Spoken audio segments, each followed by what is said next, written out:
Imagine standing on the very edge of, well, a totally flooded, raging river. Oh, yeah. It's harvest time. Right. So the waters are spilling violently over the banks. And just across that chaotic current is this fortified land. Right. The promised land. Exactly. A land you and your ancestors have been promised for generations, but, I mean, you've never actually set foot in it. Never even seen it up close. Yeah. And you're standing there, looking across the water, realizing that everything that comes next is going to require a level of physical and mental courage you probably didn't even know you had. Which is a terrifying scenario. Totally terrifying. And that is the exact scenario facing the subjects of our sources today, pulled from the ancient texts of the book of Joshua. Yes. Our mission in this deep dive is to trace the complete chronological arc of this epic. We're looking closely at some truly bizarre military strategies, seemingly impossible geographic barriers, and, profound shifts in leadership. Because we really want to deconstruct how radical decision-making actually works when an entire nation's survival is just, well, on the line. Right. And it all kicks off with what is basically an absolute nightmare of a succession crisis. I mean, Moses, the legendary visionary who literally built this nation from the ground up, is dead. Gone. And his right-hand man, Joshua, is suddenly holding the keys. Yeah, and it is a staggering vacuum of leadership. I mean, the narrative wastes no time at all. The text just hits you with this stark reality. Moses is gone, and Joshua is thrust into supreme command. No pressure, right? Oh, none at all. And the mandate he inherits is geographically overwhelming. God promises him territory stretching from the wilderness and Lebanon in the south and north, all the way east to the great river Euphrates, and then west to the Great Sea.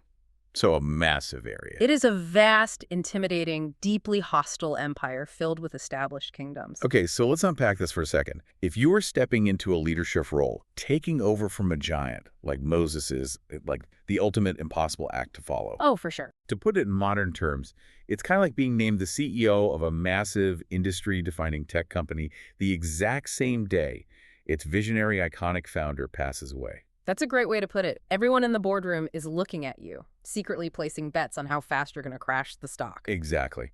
And in the midst of this overwhelming pressure, Joshua receives a primary command from God. Mm. And it's anchored by a very specific Hebrew phrase, right? Yes. The phrase is chazak v'ematz. Chazak v'ematz, which translates to be strong and of good courage. Right. But hold on, if I'm Joshua staring down fortified cities, I want a supply chain logistics plan. You want a map. I want a siege strategy. I don't want a motivational poster. Yeah. So how does a phrase like Chazak V'ematz actually function as a military or leadership strategy? Well, what's fascinating here is that the text completely redefines what strength actually means for a supreme commander. Oh. Yeah.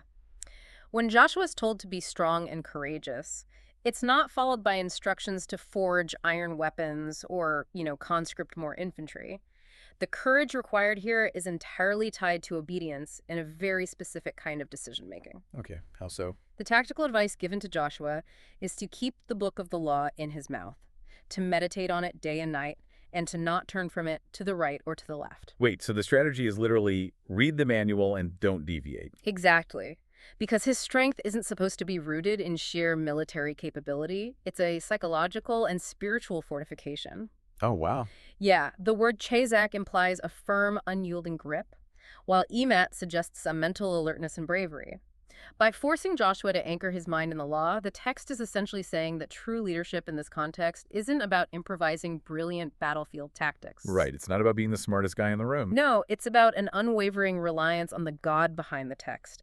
It demands a conscious decision of faith before a single sword is even drawn. Which is immediately put to the test. Because, before they can conquer anything, they need intel. Right, the spies. Yeah, Joshua secretly sends 2 spies across the river to scout the fortress city of Jericho. And this is where the narrative completely subverts our expectations. It really does. These elite Israelite spies sneak into the city and immediately end up hiding out in the house of a local Canaanite prostitute named Rahab. Yeah.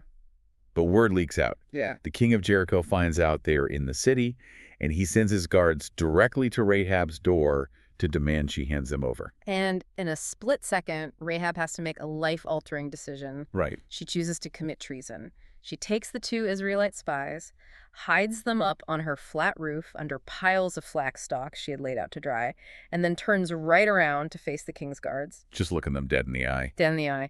She misdirects them, claiming the men just left before the city gates closed for the night, sending the king's men on a wild goose chase toward the river.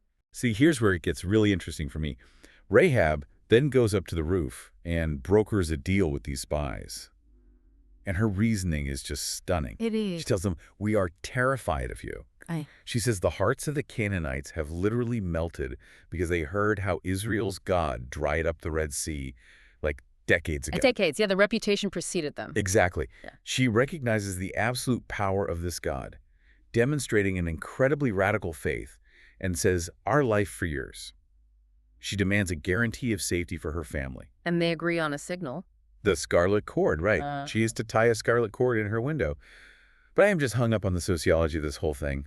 Why Rahab? What do you mean? Well, you have a holy nation on the brink of a divine conquest, and their entire fate relies on the tactical deception of a Canaanite sex worker. Right. It's a profound commentary on who gets to participate in this historical narrative. You really have to look at the crucial geographical detail the text provides here. Okay. Rahab's house was built upon the city wall.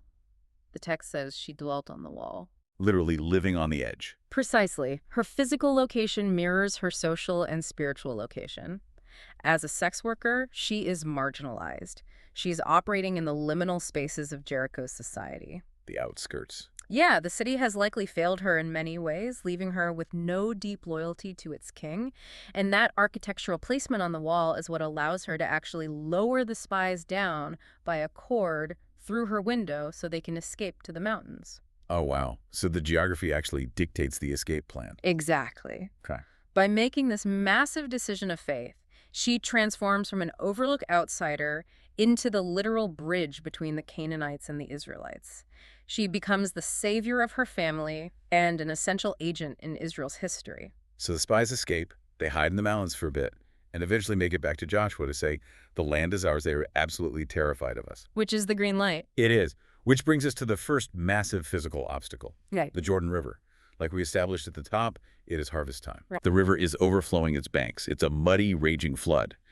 And Joshua orders the priests to pick up the Ark of the Covenant and march right into the water. And notice, the waters don't part while they are standing safely on the dry bank. Right. The text explicitly notes that the priests had to physically dip their feet into the chaotic brink of the water first. Yeah. It's like a divine game of chicken.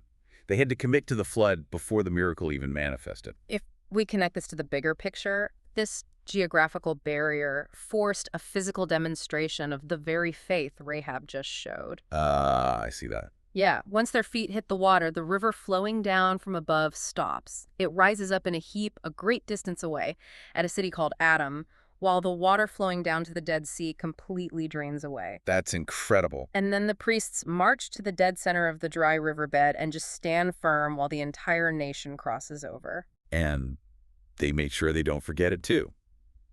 Joshua has 12 men pull 12 massive stones right out of the middle of the riverbed. Yeah. From the exact spot the priests stood, and they carry them to their first camp at Gilgal. As a memorial. Yeah, it's a physical teaching tool. So when their kids ask, "What mean ye by these stones?" they have a permanent anchor to a fleeting moment of faith. Beautifully put. But what happens next at Gilgal? I mean, it blows my mind from a tactical perspective. They just crossed into hostile enemy territory. Right. They have a massive target on their backs. And Joshua's first move is to use flint knives to circumcise the entire new generation of Israelite men at a place called Gibbeth ha-Eraloth. Yeah. Militarily speaking, he just incapacitated his entire fighting force. Right. Why on earth would you make your army physically vulnerable the very moment you enter a war zone? Because it is the ultimate burn the ships moment, but on a biological and spiritual level. Okay, explain that. By crossing the Jordan, their retreat was already cut off. But by undergoing mass circumcision, They are physically stripped of any ability to defend themselves. It forces an absolute, terrifying reliance on God for their protection. Well, It strips away any illusion that their upcoming victories will be won by their own martial prowess. And for Joshua, this sequence of events is his coronation. right, because he's echoing Moses. Exactly. By leading them through the water and reinstating the covenant through circumcision, he perfectly mirrors Moses at the Red Sea. The text even notes that on that day, the Lord magnified Joshua and the people feared him just as they feared Moses. Which sets the stage for Jericho. And again, the military strategy makes absolutely no sense. Yeah. Joshua encounters a divine being, the captain of the hosts of the Lord, who gives him the battle plan. And it's not conventional? Not at all. They don't build siege ramps. They don't use battering rams. Instead, 7 priests blowing ram's horns lead the ark and the army in a silent march around the city walls once a day for 6 days. Complete silence. Yeah. And then on the 7th day, they march 7 times, blow the horns, the people scream, and the walls just collapse. Right. Let me play devil's advocate here for a second. If I'm an Israelite soldier, I'm thinking my commander has completely lost his mind. Oh, absolutely. How does walking in circles win a war? Was this some form of ancient psychological warfare? It absolutely functions as psychological warfare. Right. Think about it. Imagine the sheer terror for the Canaanite defenders on the wall. Yeah. They are braced for a brutal assault, and instead they just watch a massive, highly disciplined army march in dead silence day after day, accompanied only by the eerie blast of ram's horns. It would drive you crazy. It shatters the established script of ancient Near Eastern siege warfare. The tension would just be unbearable. Right. But more importantly, it was a profound test of discipline for Israel. Because they had to stay quiet. Right. They had to restrain themselves completely until the commanded moment. And when the walls fall, the entire city is subjected to harem. Right, harem. The principle of being devoted entirely to destruction. Exactly. All this silver, gold, and iron go into the Lord's treasury. The city is burned. But Rahab and her family are spared, right? Marked by that scarlet cord, yes. They are pulled from the rubble and saved. She is fully integrated into Israel. So they defeat Jericho, and they must feel absolutely invincible at this point. Oh, they do. But that arrogance leads straight to a catastrophic failure at the very next town, a much smaller place called A. Yeah. They send a small force thinking it'll be easy, and they get absolutely routed. And the reason why is just baffling to a modern mind. Yeah. They lost because one single Israelite soldier, a guy named Achan, secretly stole some gold and a Babylonian garment from Jericho and buried it under his tent. Yes. I mean, how does one guy's hidden greed doom an entire army on the battlefield? This introduces a really critical ancient concept, which is corporate solidarity. Corporate solidarity. Right. In this worldview, the nation of Israel functions as a single living organism. When Achan violated the harem, when he took what was strictly devoted to God, he didn't just commit a personal crime. It wasn't just a misdemeanor. No, the text actually says Israel has sinned.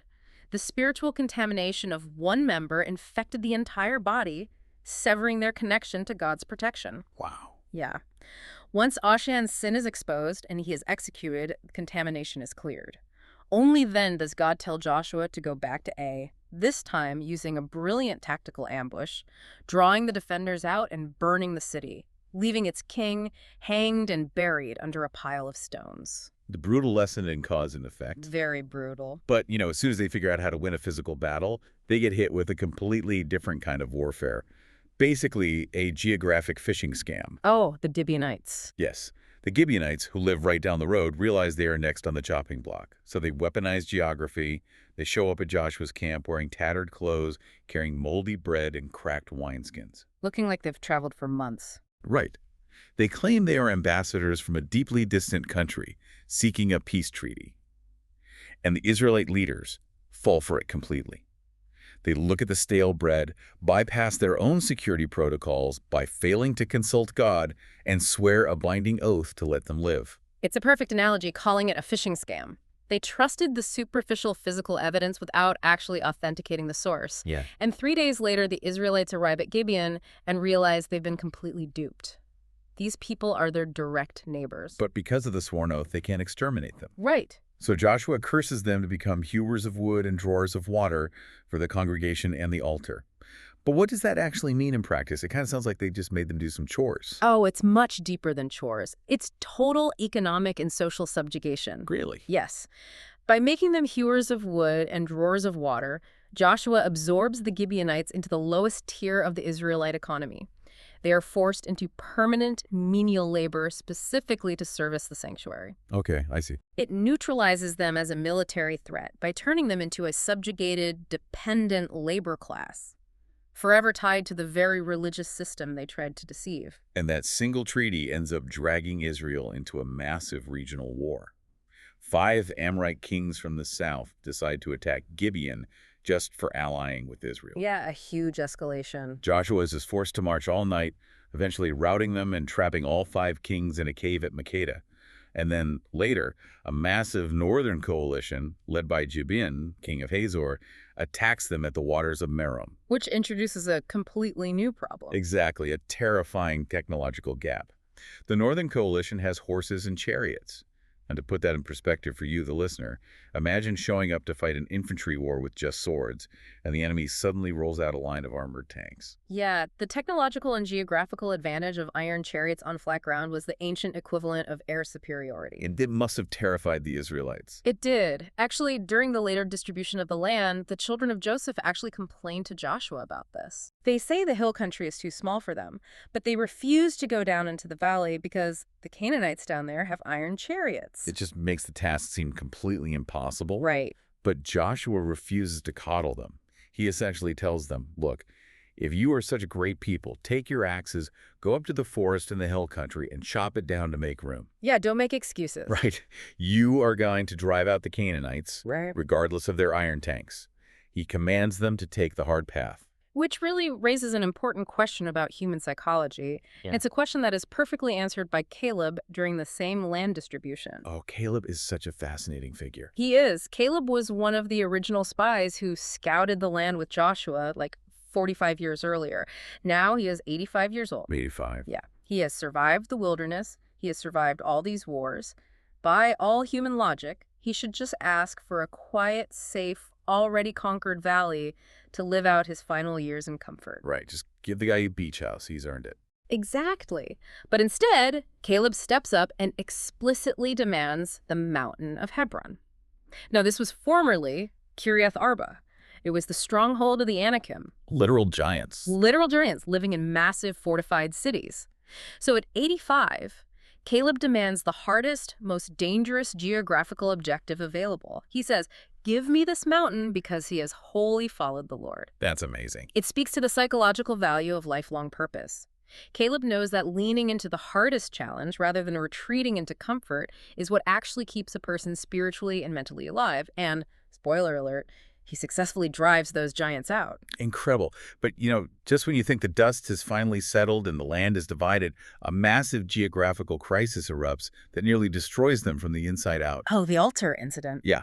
3 of the Israelite tribes, Reuben, Gad, and half of Manasseh, are finally allowed to return to their inherited land on the east side of the Jordan River. But right before they cross, they build a colossal, highly visible altar by the water. Which is a huge red flag. Right. The western tribes hear about this, and they immediately assume it's a rebellion. They think the eastern tribes are setting up a rival religion. They even specifically invoke the trauma of Asan's sin at Ai, terrified that this new rebellion will bring God's wrath down on all of them again. They're traumatized. Totally. The entire Western coalition literally mobilizes its army to slaughter their own brothers.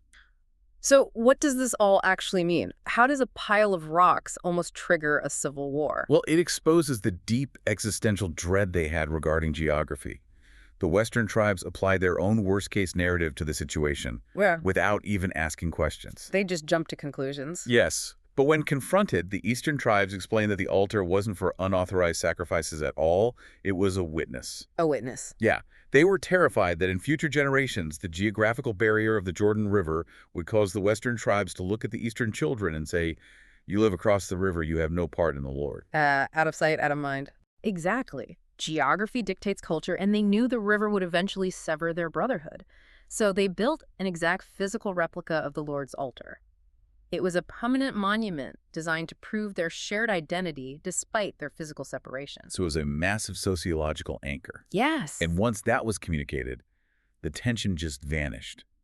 The Western tribes were thrilled, and a civil war was completely averted. Thank goodness. Which brings us to the ultimate conclusion of this epic. Joshua is now an old man, well stricken in years. He summons all the leaders of Israel to a place called Shechem for his final farewell. A very powerful moment. He warns them that if they intermarry with the remaining nations or adopt their gods, the land will literally vomit them out. Those nations will become a snare, a trap, and, quote, pricks in your eyes. Joshua traces their entire chronological history during this speech. He goes all the way back beyond the Euphrates River to Terah, the father of Abraham, reminding them that their ancestors used to serve false gods. And then he forces the ultimate crisis of decision. He looks at the nation and just says, "Choose you this day whom you will serve." And he follows it with one of the most uncompromising declarations in history. But as for me and my house, we will serve the Lord. It's iconic. It is the stunning endpoint of his entire character arc. I mean, he began as Moses's terrified shadow, standing on the banks of a flooded river, needing to be told, Jazak, vehemats, be strong and courageous. And now look at him. Now, at the end of his life, he is the unwavering architect of a nation's soul. He forces the people to choose. They agree to put away their strange gods. And Joshua cuts a final covenant with them, setting up one last massive stone under an oak tree as a witness. It really ties the entire narrative together brilliantly. I mean, the command to be strong and courageous wasn't just a fleeting pep talk. It was the mechanism for their survival. Absolutely. From Rahab's calculated treason on the wall of Jericho, to priests stepping into a raging flood, to an 85-year-old man demanding a mountain of giants. The obstacles they faced, the flooded rivers, the walled cities, the iron chariots, the geographical divides, they were never just physical hurdles. Yeah. They were the very crucibles designed to test, forge, and ultimately prove their decisions of faith. We have covered some incredible ground today in this deep dive. We watched a nation navigate impossible geography, bizarre military psychology, and internal crises that almost tore them apart. A lot of ground. But I want to leave you with a final thought to ponder. Throughout this entire journey, we continually saw people using physical objects to anchor fleeting moments of clarity into permanent memory. A scarlet cord tied in a window to secure a promise. 12 wet stones pulled from a riverbed to teach the next generation. A massive replica altar built simply to prove a shared brotherhood against the dividing force of a river. They weren't magic items. Right? They were deliberate psychological anchors. So looking at your own life, what are the stones or the cords you are intentionally setting up right now? What are the physical reminders you are building today so that your future self will never forget the courageous decisions you are making in this very moment?